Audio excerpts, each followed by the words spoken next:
So he walked over to me, and the first thing he said out his mouth was, "What the fuck are you doing here?"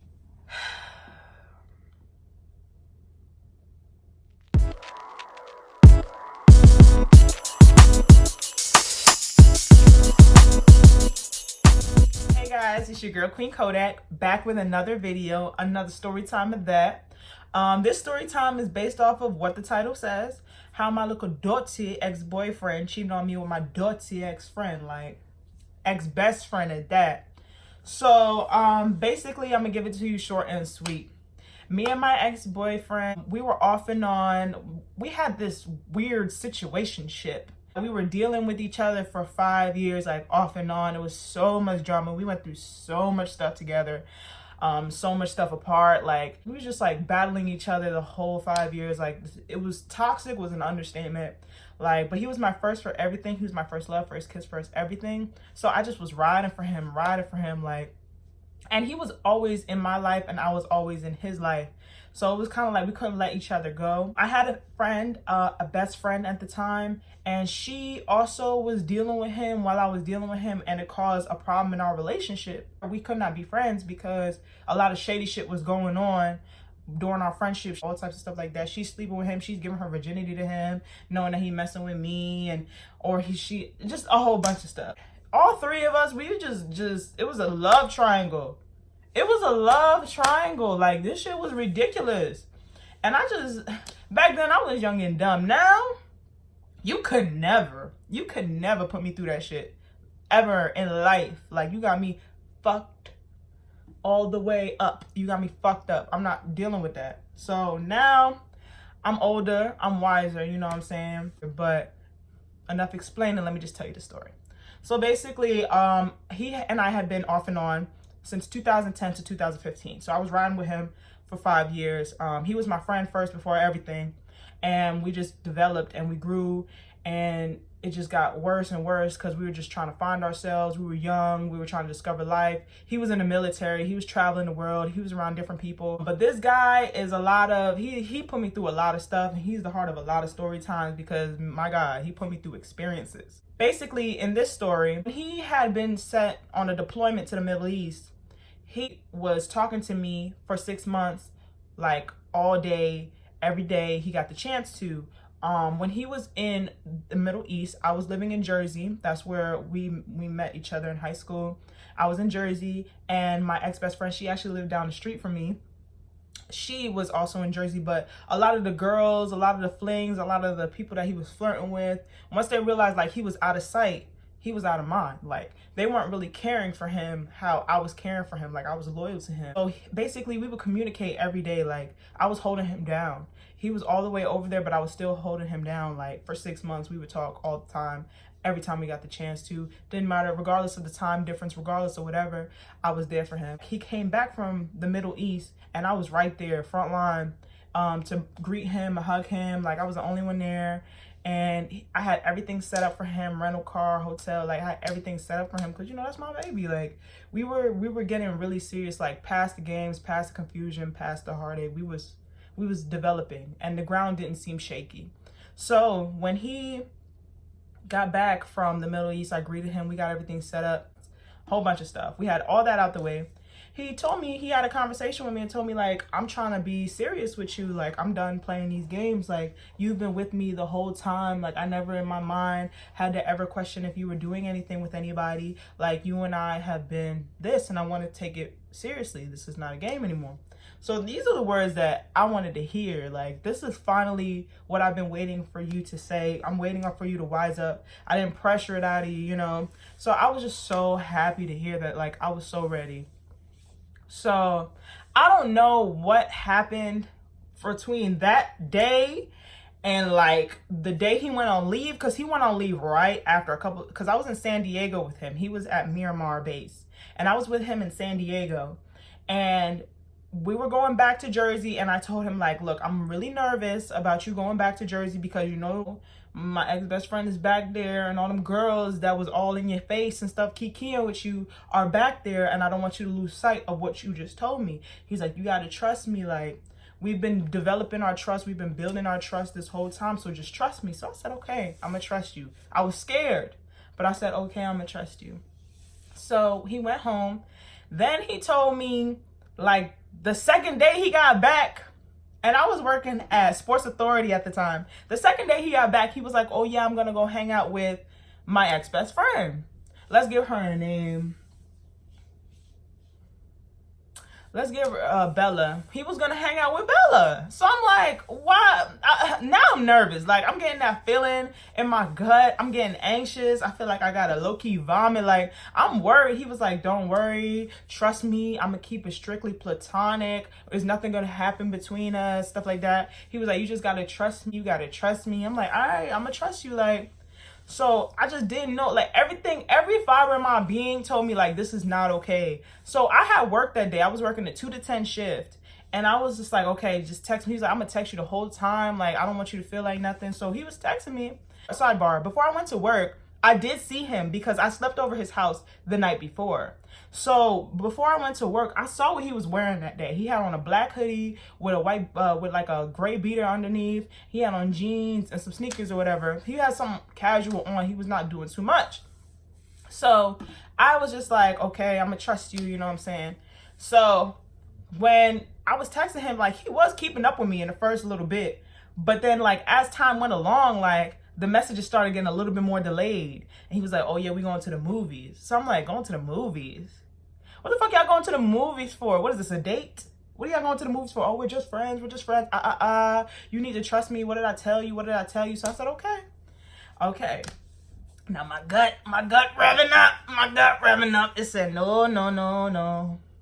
No, no, no. You don't love me, and I know now. I was bubbling in that motherfucker. I was pissed because I was like, I know something's going to happen. Like, I know how this is going to go, and it's not going to go well on either side. So now we get to 7 o'clock, and I had heard nothing from him between the time of like 6 o'clock to 7, and I'm texting him. I'm calling him and I'm like, you know, where are you? Are you okay? You good? He's not responding.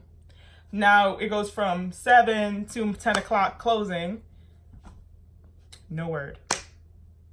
No word. I felt like, I don't know if it was my crazy. Because at this point now, I'm fuming. I'm mad. I need to put an APB out on my nigga. I'm mad as hell. Where is he? Where are you? Where are you at? Why aren't you responding to me? I'm upset. I'm upset. So, like, I'm mad now. I'm fuming because I'm like, yo, didn't we just talk about this? Like, what is going on with you? So I'm calling him now because I'm off work. I am anxious. I'm shaking. I'm pissed because, like, I know it just, you could smell the act of cheating in the air. You could just smell it. Like, I was mad. So I just was like, oh my God. Like, and I don't know if my personalities, I don't know if it was the Holy Spirit, I don't know what it was, but something in my head told me, go to y'all spot. Cause my spot, the spot that he and I used to, you know, we used to do things. We used to get busy when we was on our wild and crazy shit. We still were, but it was like, the spot where we used to go to, you know, in case we wanted just to get that done.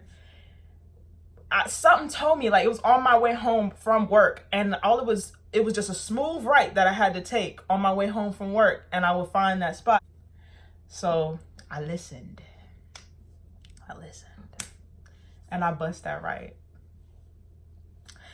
And I remember it because I bust that right, and it's an empty parking lot, but it's like you got to go all the way down to the back end where it's completely abandoned, and then there's like a forest, and there's also a forest there where there's like a little walkway in case you want to go further in and all types of stuff. Like, so I drove all the way to the back, and when I got to the end of that parking lot and my headlights hit her vehicle, oh my God, I felt my heart drop to my ass, because as I pulled up on that vehicle, the glass was fogged. It was just like, the lights were off, like, oh my God. So the inner crazy in me kicked in like never before. Like, I was so hurt. I was so mad. The amount of emotions that I was feeling in that night. I put the high beams on. I was mad. I was running off of pure rage at this point in time because I'm ready to fight. Not her, but him. But I low-key want to fight her too because she be knowing what she's doing. It's not like she don't know what she's doing. She knows what she's doing. So I wanted to fight both of them. I was done with both of them at that point in time. So like he got out the back seat. Oh my God. Oh my God. I remember this shit like it was yesterday. He got out the back seat. And when he got out the back seat, mind you, I told you he was wearing a black hoodie with a gray beater on underneath and some jeans and some sneakers. He came out of the back seat with the gray beater on, no hoodie, and he was dripping in sweat. He was sweating bullets. It took him about 5 minutes to get out of this car, by the way. He was sweating bullets. And at this point in time, I'm standing outside my vehicle because I got to see this for myself. I know my nigga ain't in this girl's car right now, fucking her in the back seat after he just told me he wanted to be serious with me. I know this is not what he's doing. I know he just didn't do this off of a little bit of attention that he got because he's feeling like a celebrity now that he's back home. I know this is not what he's doing, like, but surely that's what he was doing. So he walked over to me. And the first thing he said out his mouth was, "What the fuck are you doing here?"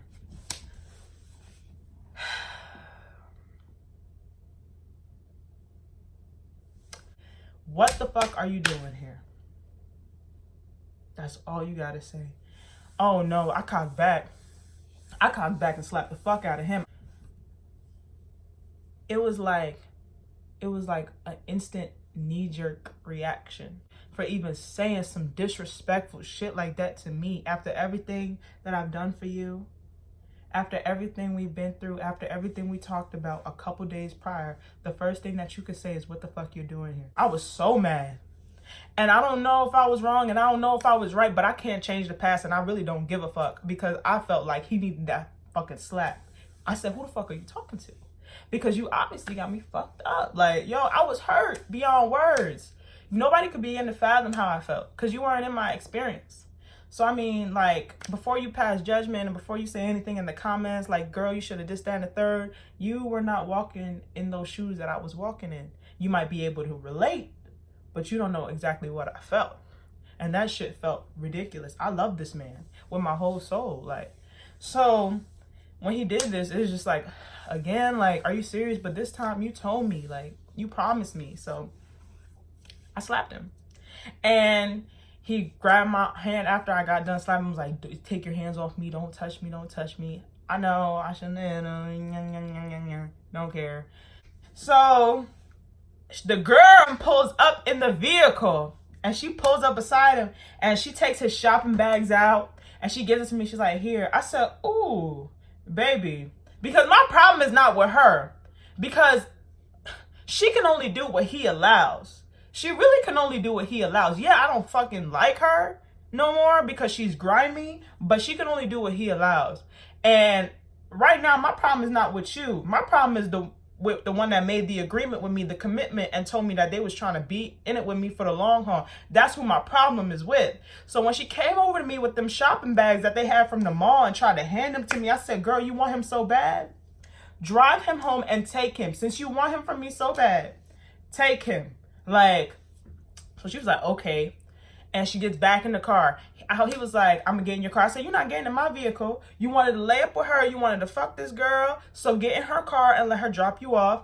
I still have my stuff at your house from when I slept over. I'm going to your house. Please let me in and I will take my stuff and leave." So I get in my car and I'm hurt. I don't even have no tears in my eyes. Like, all my tears is done. Like, I'm done crying over you. Like, I'm just mad now. Like, when you got me to the point where I'm done crying over you and I'm just full on mad, is a dangerous point when you fucking with me. So I get to his house and I'm waiting. And it's like, I'm waiting there for like 20 minutes. Like, I'm like, yo, where is he? Like, I'm standing outside your doorstep waiting for you to let me in so I can get my stuff and move on because I'm done.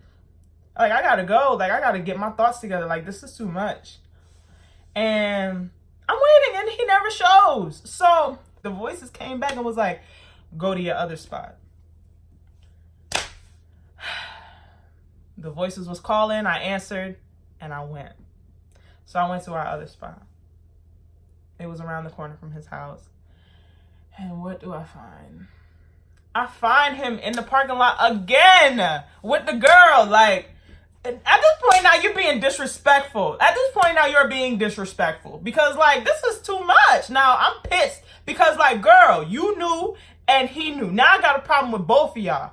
So you being disrespectful, he's being disrespectful. So I pull up on the vehicle, my high beams is on, I'm screaming. I get out the car, I start banging on her glasses. I'm screaming, I'm like, girl, if you don't get this man out this car, I will bust every glass out your car. You know what I'm about. Because she used to be my ex-best friend, so she know what kind of crazy she's dealing with. So I don't even know why she's doing that to herself. I told her, like, you know what the fuck I be on. Don't play with me. Let that man out that car before you get yourself hurt.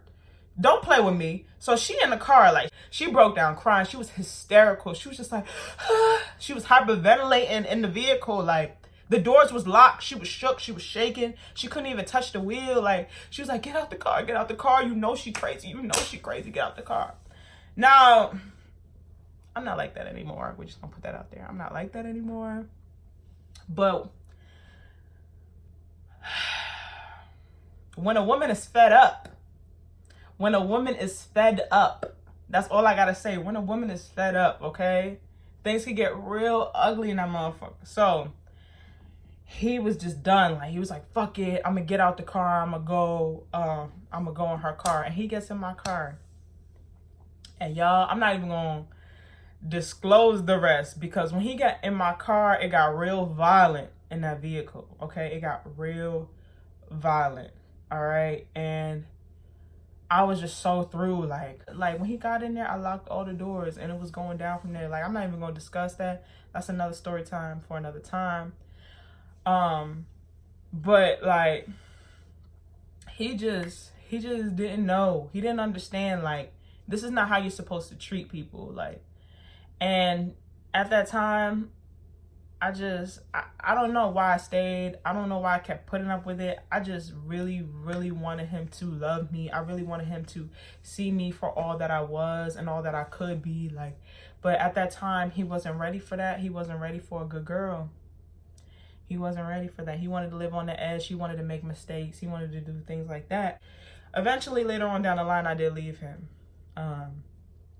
And a couple times he did attempt to reach out to me and apologize for the things that he had put me through. But at that point in time, when we were with each other, my self-love was non-existent. It was non-existent. Like, so at this point, when he was reaching out to me a couple years ago, I had already started loving myself, and I was so in love with myself that I would never, and I still am, I would never put myself in a situation again like that, where I feel like I'm being taken for granted, I'm being taken advantage of, I'm being disrespected. I let him get into my mind, my soul. I let him get all the way in when he didn't deserve it. And for that, I forgive myself for. I forgive myself for the things that I didn't know then that I know now. You got to. Like, don't let nobody have you out here looking stupid. Have nobody out here having you think or question yourself or question if you're good enough. Because I promise you, there are so many people in the world that are getting down on their knees and praying and begging for somebody like you. Please know this. So I'm not afraid to walk away from nobody anymore. Before, I was so afraid. But like now, the love I have for myself, I refuse to be put in a situation where I feel like I'm less than. Okay, you got to hold me up there because I know what I have to offer. I know what I have to offer as a partner, as a friend, as a everything. I know what I have to offer. And I'm not dealing with that. Who got time for that? Not me. So with that being said, I want to thank you all for listening to my story time. Thank you for rocking with me. Thank you for all the support. Thank you for the comments. Like, you guys are amazing. Like, oh my goodness, you guys inspire me to keep pushing and keep doing this YouTube thing. Sometimes I think like maybe I'm not good at telling stories, or maybe I'm not good at explaining, but you guys like really understand the stories that I'm telling you. Like, some are able to relate. Comment, subscribe, like, share, whatever you want to do, okay? thank you all for listening to me. You know, I got a wig on my head for the first time. You know what I'm saying? Like, this is my first wig ever. This is not sponsored or nothing. I did get this wig from Omgqueenhair.com. So this is where I got this wig from, and like, I'm in love with it. I've had this wig for like 6 months. Like, but I barely wear it. Like, I barely wear it. I wore it maybe like a couple times, and I'm in love with it. Like, this is the best wig ever. It's my only wig, so I've only worn it like a total of maybe 7 times. This time being 8. So I do need a little bit more help on how to make my wigs look more realistic, but I think I did a pretty decent job for my first time. So thank you so much for listening to my video. It's my kings and queens. Stay royal and have a lovely day. It's your girl, Queen Kodak. Have a good one.